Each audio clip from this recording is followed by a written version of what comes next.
October 23rd, 1944, 05:34 hours. Bridge of the heavy cruiser Otago, Palawan Passage, Philippines. Vice Admiral Takeo Kurita lowered his binoculars and turned to his chief of staff with visible irritation. The morning watch had just reported another periscope sighting, the third since dawn. "More phantom submarines," Kurita muttered, his words recorded by surviving bridge officer Lieutenant Commander Ishiguro Nobuo in his post-war testimony to the U.S. Strategic Bombing Survey. "The lookouts see periscopes in every wave. They spread panic over nothing." 23 minutes later, Kurita's flagship exploded. 4 torpedoes from USS Data tore through Otago's hull. As the admiral struggled in the oil-slicked water, watching his command sink in 18 minutes, he was experiencing what Japanese naval officers had dismissed as impossible for 3 years. American submarines had just initiated the destruction of the most powerful surface fleet Japan had sent to sea since Midway. By sunset, 3 heavy cruisers would be on the ocean floor, victims of just 2 American submarines. The mathematics of Japan's maritime destruction were being written in torpedo wakes across the Pacific. Yet even as their empire strangled from lack of shipping, Japanese leaders could not, would not, believe that American submarines were destroying over 5 million tons of their merchant vessels and warships. The story of this denial, maintained against overwhelming evidence until the very end of the war, reveals how institutional arrogance and flawed doctrine can blind military leadership to existential threats, even as those threats systematically destroy their nation's ability to wage war. The roots of Japan's submarine blindness traced back to the 1920s, when the Imperial Japanese Navy developed its doctrine for the coming war with America. The strategy, perfected through countless war games at the Naval War College in Tokyo, envisioned a climactic surface battle somewhere in the western Pacific, a 20th-century Tsushima, where Japanese superiority in night fighting and torpedo warfare would destroy the American fleet. In this vision, submarines played a specific limited role. Japanese submarines would operate as scouts for the battle fleet, whittling down American forces as they crossed the Pacific. They would target warships exclusively. Merchant vessels were beneath consideration. This doctrine, formally codified in the 1930s as the strategy of attrition and decisive battle, shaped every aspect of Japanese submarine development and training. Captain Taketani Toshikazu, who commanded submarine I-8 during the war, explained in his 1962 memoir, "We were taught that attacking merchant ships was dishonorable, a waste of torpedoes that should be saved for warships. The American focus on commerce raiding seemed to confirm their inferior understanding of naval warfare." This doctrinal blindness was reinforced by Japan's own experience. During the first months of 1942, as Japanese forces swept across the Pacific, their submarines achieved minimal success against Allied shipping. I-boats prowled the American west coast, Australian waters, and Indian Ocean, sinking only handfuls of merchants while searching for warship targets that rarely materialized. Japanese naval leadership concluded that if their superior submarines couldn't significantly impact merchant shipping, the inferior American boats certainly couldn't either. The Japanese Navy's own statistics seemed to confirm this bias. By June 1942, Japanese submarines had sunk only 98 merchant vessels, totaling approximately 420,000 tons in 6 months of war, an average of just 70,000 tons per month from a force of 64 submarines. If Japan's supposedly superior submarine force achieved such modest results, how could American submarines, which Japanese intelligence rated as technically inferior, pose any serious threat? The first American submarine successes against Japanese shipping began almost immediately after Pearl Harbor, but Japanese naval intelligence systematically underestimated or dismissed the losses. When USS Gudgeon sank the 5,400-ton freighter I-73 on January 27, 1942, the first confirmed U.S. submarine kill of a Japanese merchant vessel, the loss was attributed to a mine. This pattern of misattribution would continue throughout the war. Commander Fujimori Yasuo, who served in the Naval General Staff's intelligence section, revealed in post-war interrogations, "We had rigid formulas for analysing losses. If a ship disappeared without witnesses, we assumed marine casualty. If survivors reported an explosion, we recorded probable mine. Only when survivors specifically reported seeing a submarine or torpedo tracks would we attribute the loss to submarine attack." This systematic undercounting was compounded by inter-service rivalry. The Japanese Army, which operated its own extensive shipping fleet, rarely shared loss reports with the Navy. When Army transports disappeared, they often weren't included in Navy statistics at all. The 6,783-ton Army transport Tsuruga Maru, sunk by USS Pickerel on April 7, 1943, wasn't recorded in Navy loss statistics until after the war. By December 1942, American submarines had actually sunk 139 Japanese vessels, totaling 580,000 tons. Japanese naval intelligence acknowledged only 67 ships of 230,000 tons lost to submarines. The gap between reality and recognition was already widening into a chasm. 1943 marked the transformation of American submarine warfare from harassment to systematic destruction. Technical problems that had plagued American torpedoes were finally resolved. New fleet submarines with improved radar, longer range, and greater torpedo capacity entered service. Most importantly, American codebreakers were now reading Japanese convoy routes in near real time. The results were immediate and devastating. In January 1943 alone, American submarines sank 35 Japanese vessels totaling 150,000 tons. By June, monthly losses exceeded 250,000 tons. Yet Japanese naval headquarters continued to report submarine losses as negligible compared to operational requirements. The disconnect between reality and official recognition became tragically apparent in the fate of convoy operations. Lieutenant Commander Tanaka Taisuke, who served as a convoy escort commander, kept a detailed diary that survived the war. March 15, 1943, departed Palau with convoy of 8 vessels, arrived Rabaul with 3. Headquarters recorded, "Convoy successful, minimal losses to unknown causes." May 2, 1943, 7 ships departed Surabaya, 2 arrived Manila. Report stated marine casualties in severe weather. There was no severe weather. August 20, 1943. Convoy of 12 departed Singapore. 4 reached destination. Official summary. Sporadic losses to various causes. Convoy operations proceeding satisfactorily. The Japanese Navy's monthly secret intelligence summary for September 1943, declassified after the war, acknowledged total merchant losses of 172,000 tons for the month. Actual losses, confirmed by post-war analysis, were 263,000 tons, with over 200,000 tons claimed by submarines. By early 1944, Japan faced a shipping crisis that threatened the empire's survival. The numbers were stark and undeniable, yet Japanese leadership performed remarkable feats of statistical gymnastics to avoid confronting reality. Japan had entered the war with approximately 6.3 million tons of merchant shipping. By January 1944, despite adding 3.2 million tons through new construction and captured vessels, the merchant fleet had shrunk to 4.8 million tons. The mathematics were simple. Japan had lost 4.7 million tons of shipping in 2 years. Yet the Imperial Navy's official assessment attributed only 1.2 million tons to enemy submarine action. Captain Atsushi Oi, who worked in the Naval General Staff's logistics section, testified after the war. "We knew ships were disappearing. We simply refused to acknowledge submarines as the primary cause. It was institutionally impossible to admit that the enemy was succeeding with a strategy we had dismissed as worthless." The Japanese Navy's doctrine had created a cognitive prison.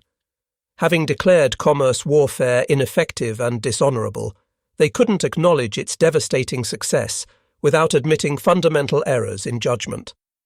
Instead, losses were attributed to an expanding catalogue of alternative causes: marine accidents, mines, aircraft, surface raiders, weather, anything but submarines. June 1944 brought a new horror to Japanese shipping lanes: American wolfpack tactics. Coordinated groups of 3 or 4 submarines began operating together, concentrating their attacks on convoys with devastating effect. The Japanese, who had never developed effective pack tactics themselves, were completely unprepared for this evolution. Convoy High 71 departed Singapore on August 10, 1944, bound for Japan with critical supplies of oil, rubber and tin.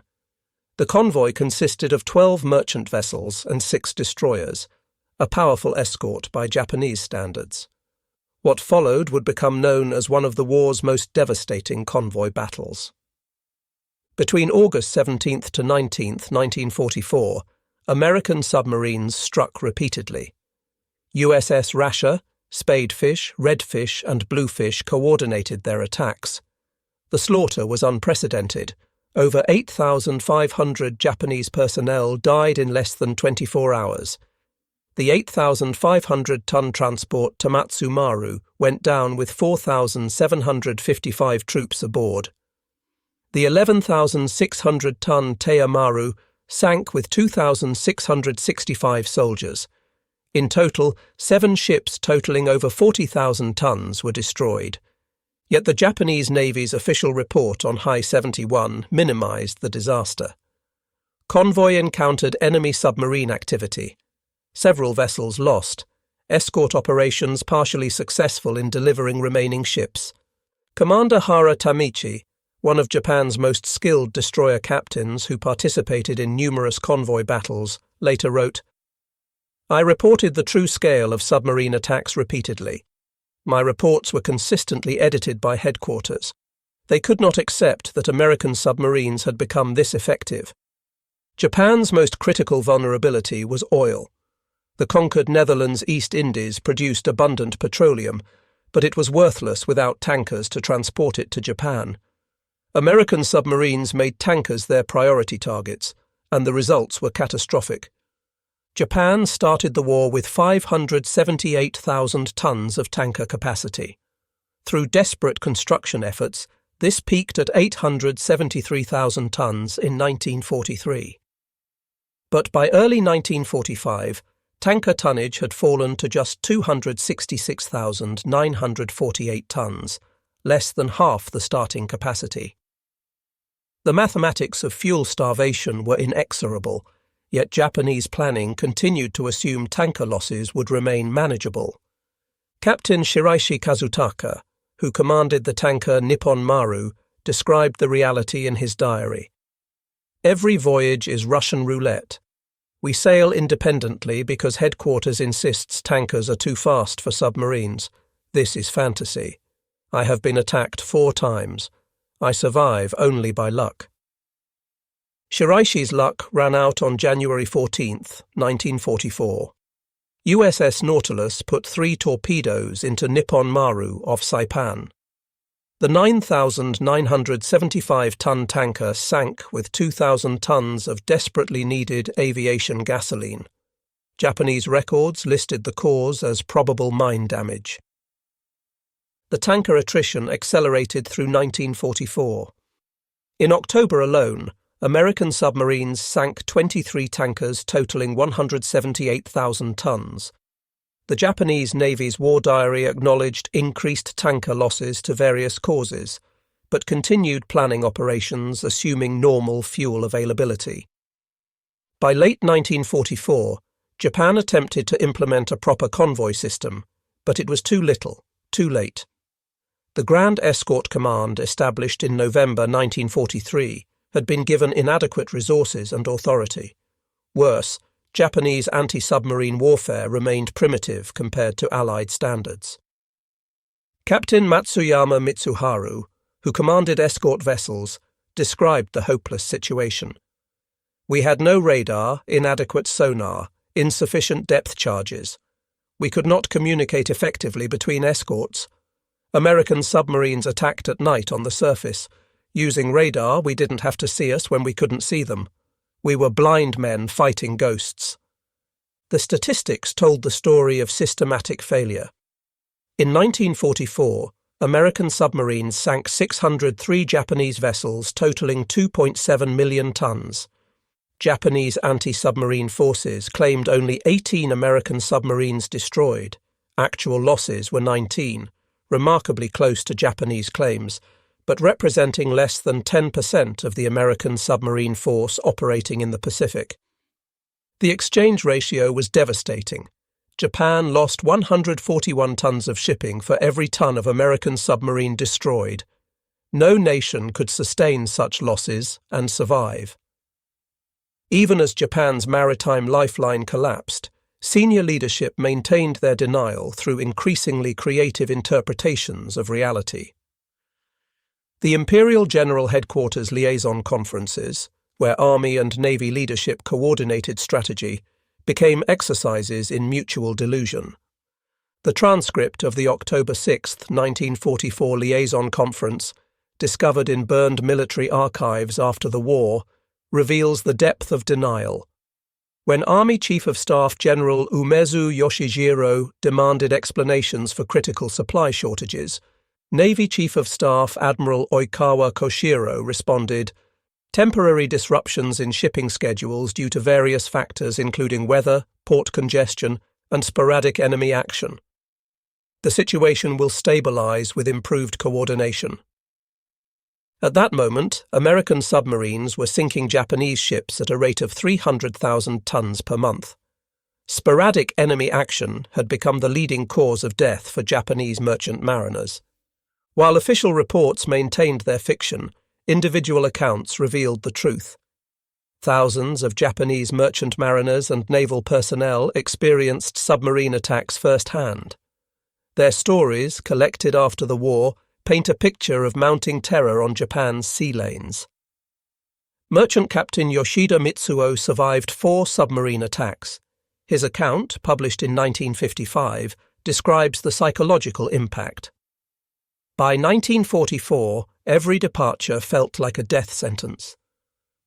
We knew submarines waited everywhere. The Navy told us to sail independently at high speed. This was suicide.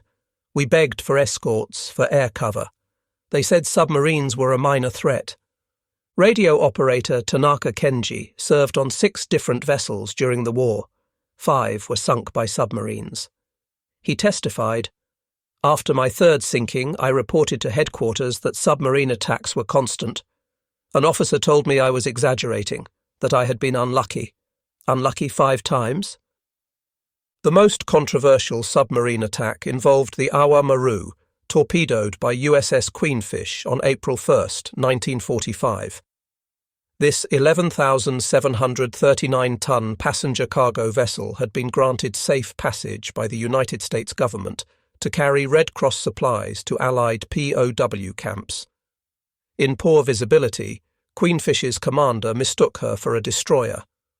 Of 2,004 passengers and crew, only 1 survived, Sasaki Hiroshi, an engineer who later testified about the incident. The sinking violated international agreements and resulted in the submarine commander's court-martial for negligence, though he was found guilty only of minor charges. The submarine campaign's impact extended far beyond shipping statistics. By 1944, Japanese industry was dying from resource starvation. The numbers were catastrophic, yet still officially minimized. Japan's steel production depended on iron ore from China and Malaya. In 1943, imports totaled 4.3 million tons. By 1944, despite controlling the same territories, imports fell to 2.1 million tons. Steel production, which peaked at 7.8 million tons in 1943, collapsed to just 0.8 million tons by 1945.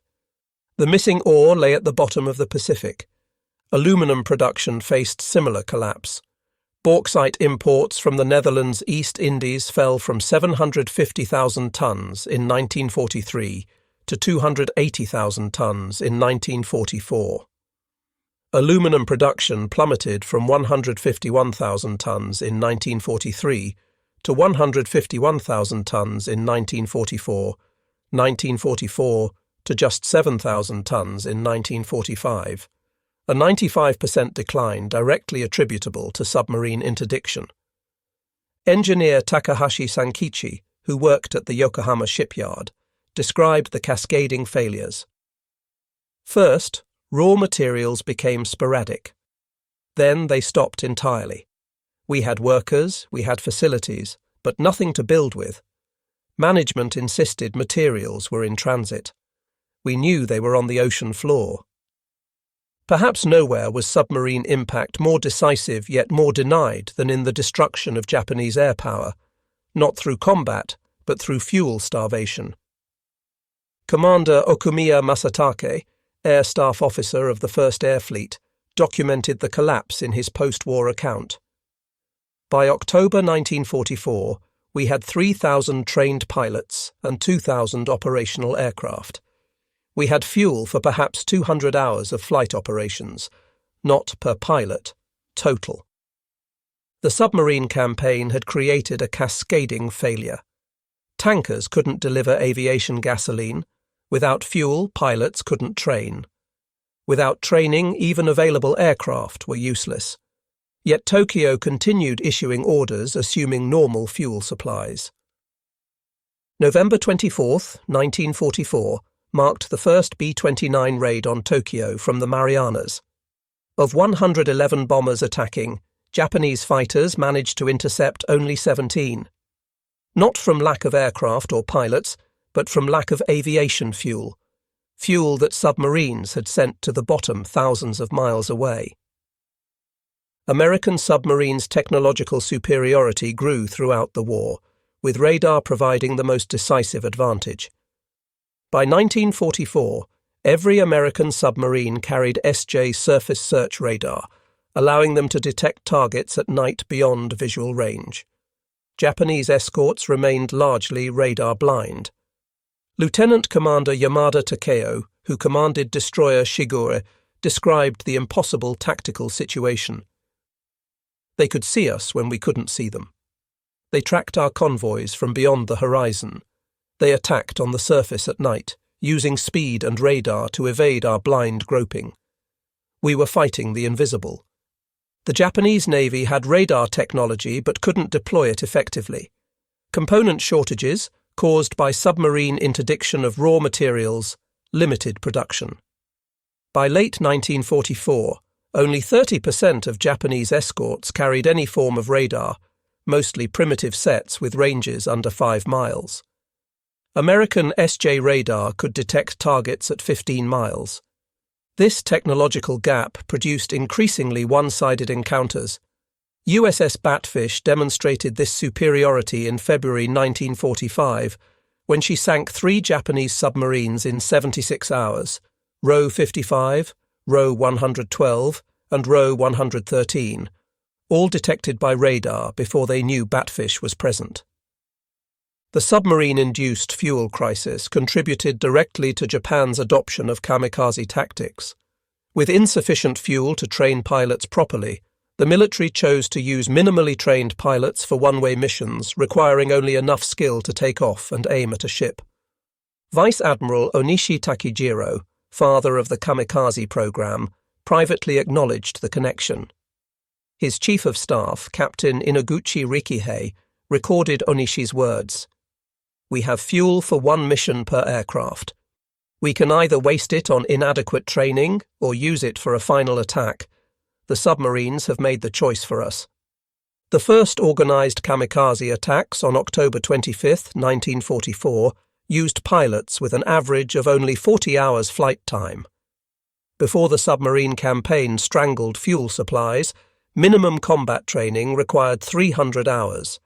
The submarines had indirectly created the desperation that produced the kamikaze phenomenon. As 1945 began, Japan retained only 2.1 million tons of merchant shipping, less than 1/3 pre-war tonnage and below the minimum required to sustain the home islands. American submarines were sinking ships faster than Japan could build them, yet official planning continued assuming shipping would somehow recover. The Fundamental Policy for Future War Guidance, approved by the Imperial Conference on January 20, 1945, allocated shipping tonnage that no longer existed for operations that could never occur. The plan assumed 3.5 million tons of shipping availability. Actual tonnage was 2.1 million and falling daily.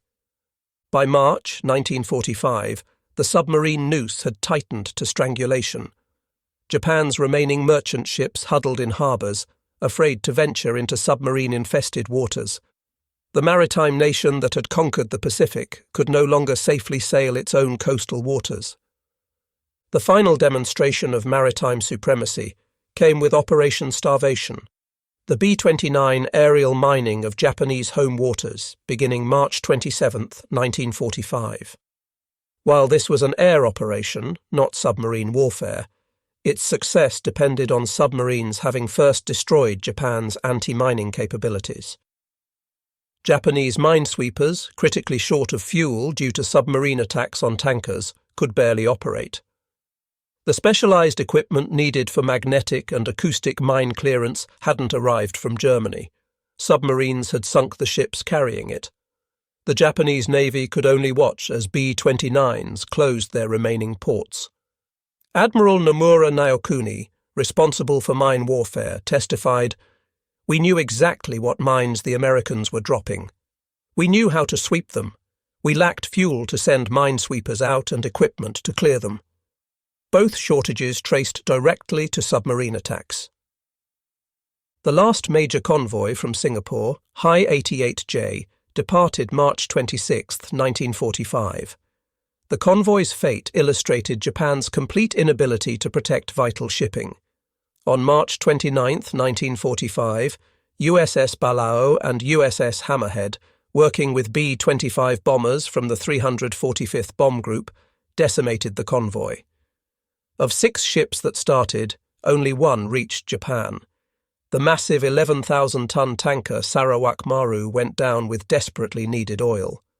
After High 88J's destruction, no more convoys attempted the Singapore-Japan route. The oil lifeline that had justified the entire war was severed. Japan's remaining ships couldn't move, her aircraft couldn't fly, her factories couldn't produce. The submarines had achieved strategic victory without setting foot on Japanese soil. When Japan surrendered on August 15, 1945, American submarines had sunk 1,314 Japanese vessels totaling 5.32 million tons, 55% of all Japanese shipping losses. The submarines achieved this while losing only 52 boats, a 25-to-1 exchange ratio in vessels and 100-to-1 in tonnage. The final statistics, compiled by the Joint Army-Navy Assessment Committee, JANAC, and confirmed by Japanese records, revealed the scale of achievement. 5.32 million tons of merchant shipping sunk. 1,113 merchant vessels destroyed.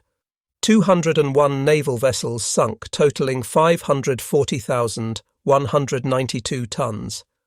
Approximately 27,000 Japanese merchant mariners killed. 52 American submarines lost with 3,505 submariners killed. Yet even in defeat, full acknowledgement came slowly. The Japanese Navy's final wartime assessment, issued August 10, 1945, attributed only 2.8 million tons to submarine attack, barely half the actual total. Only after surrender did Japanese leadership fully confront the submarine reality. The U.S. Strategic Bombing Survey's interrogations revealed consistent patterns of denial and rationalization even in defeat. Admiral Toyoda Soemu, the Navy's final commander-in-chief, testified in October 1945. "We knew submarines were inflicting severe losses, but we could not reorganize our entire strategic thinking in wartime. Our doctrine, training, and equipment were all based on decisive battle, not commerce protection. By the time we recognized the submarine threat's magnitude, it was too late." Captain Oi Atsushi, the naval historian who compiled Japan's official war history, was more blunt. We committed strategic suicide through willful blindness. The evidence was overwhelming by 1943, but acknowledging it would have required admitting our fundamental naval doctrine was wrong. The institution chose denial over adaptation. Some Japanese officers had recognized the submarine threat early, but were ignored. Commander Chihaya Masataka warned in 1942 that American submarine doctrine focused on commerce warfare. His report was filed without action. Lieutenant Commander Tanaka Yahachi submitted an analysis in January 1943, warning that American submarines would sink over 3 million tons by war's end if countermeasures weren't taken. He was transferred to a shore position for defeatist thinking. His estimate proved conservative. Japanese naval leadership consistently underestimated American submarine capabilities while overestimating their own anti-submarine prowess. Japanese submarines were technically impressive, deeper diving, longer ranged, with the I-400 class being the largest built by any nation during the war. But specifications didn't equal effectiveness. Japanese submarines suffered from slow diving times, poor radar, unreliable engines, and most critically, misguided doctrine that emphasized warship attacks over commerce raiding. Meanwhile, Japanese anti-submarine capabilities remained primitive.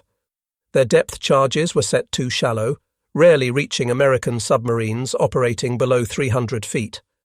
Their sonar was a generation behind American equipment. Commander Yasuma Takashige, who commanded anti-submarine operations from Truk, testified, "We were fighting modern submarines with tactics from 1918. We listened with hydrophones when they had radar. We dropped depth charges at 100 feet when they operated at 400. We never adapted because adaptation would require admitting inferiority." Beyond tonnage statistics lay human tragedy. The approximately 27,000 Japanese merchant mariners who died represented a casualty rate exceeding 15%, higher than many combat units. These deaths went largely unrecognized. While kamikaze pilots were celebrated as heroes, merchant mariners who died in torpedo explosions remained invisible. Survivor Yamamoto Taro, who endured 3 submarine sinkings, wrote, "We were expendable. The Navy told us submarines were no threat, then sent us to sea without escorts. When we were sunk, they blamed us for poor seamanship. When we complained, they questioned our courage." The psychological trauma among survivors was severe but undocumented. Japan had no concept of combat stress for civilians. Merchant mariners who refused to sail after multiple sinkings were branded cowards. The submarine campaign triggered economic collapse that preceded military defeat. By early 1945, Japanese war production had fallen to 35% of peak capacity, not from bombing but from material starvation caused by submarine interdiction. The cascade touched every aspect of Japanese life. Rice rations fell as ships couldn't move food from producing regions. Coal shortages shut down power plants. Hospitals ran out of medicines. By spring 1945, Japan faced starvation not from crop failure, but from inability to distribute existing food supplies. Economic Planning Board Director Suzuki Teiichi testified, "The submarines destroyed our economy more thoroughly than 1,000 B-29 raids. Bombing destroyed facilities we could rebuild. Submarines destroyed the circulation system itself. An economy without transportation is a corpse." American submarine commanders were often puzzled by Japanese failure to adapt. Their patrol reports reveal consistent amazement at poor Japanese anti-submarine tactics. Commander Dudley Morton of USS Wahoo wrote in January 1943, "Japanese escorts are predictable and ineffective. They drop depth charges at preset patterns regardless of our actual position. They abandon convoy protection to chase us futilely." Commander Richard O'Kane of USS Tang reported in 1944, "Merchants sail independently without zigzagging in broad daylight. Escorts use active sonar continuously, advertising their position. They still don't understand we attack on the surface at night." Commander Eugene Fluckey of USS Barb, the war's most successful submarine commander by tonnage, testified, "We expected them to adapt, to improve. They never did. In 1945, we were using the same tactics that worked in 1942. They died rather than change doctrine." Japan possessed opportunities to reduce submarine effectiveness, but failed to exploit them. German U-boat technology and tactics were available through Axis cooperation, but largely ignored as irrelevant to Pacific warfare. The Germans offered advanced sonar designs, radar detection equipment, convoy tactics proven in Atlantic, and acoustic torpedoes for anti-submarine warfare. Japanese naval attachés in Berlin reported these offerings, but Tokyo showed minimal interest. Japanese pride prevented accepting that Germans might understand anti-submarine warfare better. Commander Yokoi Toshiyuki, naval attaché in Berlin, wrote, "The Germans had fought submarines for 3 years. They offered hard-won expertise freely. Tokyo rejected most suggestions as inappropriate for Japanese conditions. The final accounting reveals numbers that stagger comprehension. Japan entered the war with dreams of empire. Submarines sank those dreams ship by ship, ton by ton. By August 1945, Japan retained less shipping than she possessed in 1868 when modernization began. The 5.32 million tons sunk by submarines represented not just ships, but Japan's entire war-making capacity, millions of tons of oil never refined. Iron ore never smelted, rice never distributed, raw materials never transformed, weapons never manufactured.